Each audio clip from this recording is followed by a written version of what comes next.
We Caribbean niggas. I'm a Jamaican nigga, he a Trinidadian nigga. So the showmanship that we displayed, a lot of that shit come from dancehall culture. And I don't think people really understand this whole hip hop shit was birthed from Jamaica. Like Kool Herc is a Jamaican nigga.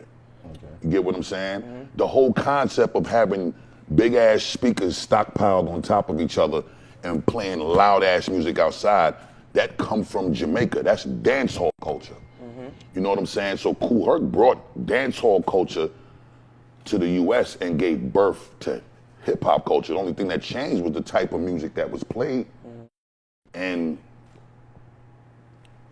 how it was played. But the concept is the same. Right. So the thing about dancehall culture is the critics, the audience, the way they was raised, it was in a way where, and in particularly, Jamaican people is just a proud people. Like, them niggas is outspoken like a motherfucker. And one of my favorite names. If you make people from Jamaica spend their money and come to a concert, they fuck with you.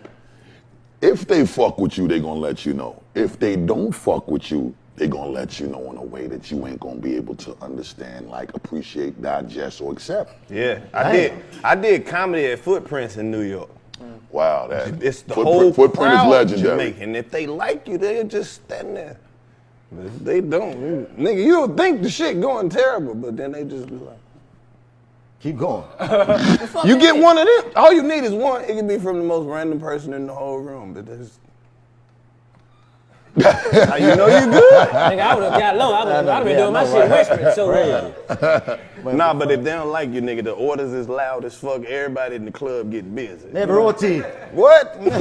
Yeah, but again, like I was saying, the reason why me and Spliff work so well is because Spliff come from the same thing. Yeah. And you know, when we was shorties and we used to,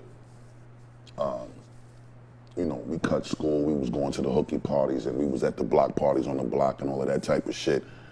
You know, we was studying the dancehall shit, even though we was loving hip hop too. Right.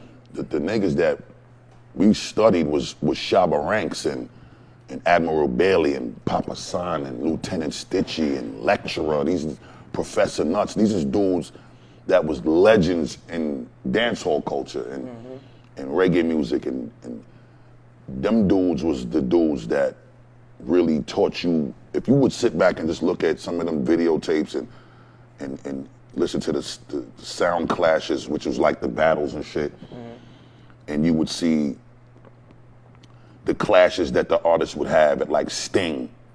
Sting was like a festival that they did every year. And like Ninja Man would go against anybody and fucking but the big clash would happen at the end of like the fourth night. It'd be like 4 days straight of just wilding out 20, 30, 40,000 people out there not going home and just partying. And those clashes would be so detrimental that some of them just led to violence on the stage. A nigga get his face bust right on stage because the disrespect would be so crazy. But the showmanship, the legs kicking all over the place, niggas jumping around the fucking place, you swinging your fucking hand, you all of that shit. Yeah. While dudes in hip hop thought it was cool to just walk around with your chain on and you just hold your Johnson and you think you too cool to really do some shit that seem a little outside of the norm. Right. Me and Spliff would look at niggas and just laugh because we knew we was gonna come up there and mop the floor with their ass. Because when we get up there, we gonna do all of this extraterrestrial shit with all this other dynamite stick energy and fuck niggas up. Right. And that's what was the cheat code all the time. So, you know, I'm for the first time really like getting into like the specifics of where the ingredients came from.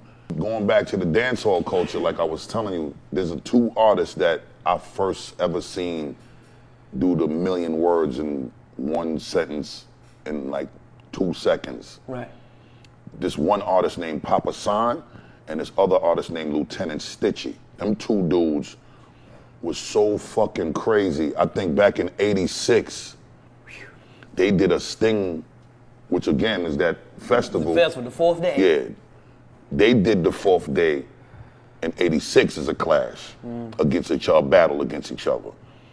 And it's different then than it is now, because now niggas will get up there and they get so flagrantly disrespectful. Niggas is getting their head bust on stage. But them dudes, they would actually rehearse their battles. You know what I'm saying? Like they would do shit, one motherfucker do a speed rap, the next motherfucker do a speed rap, then they'll come in together and have a verse together that they saying the same shit, line for line, word for word, just to see who gonna keep up with each other or who gonna fuck up and get a word off and mess up from the shit in front of 20, 30,000, 40,000. So it was a collective effort, even though they was battling and displayed skill set.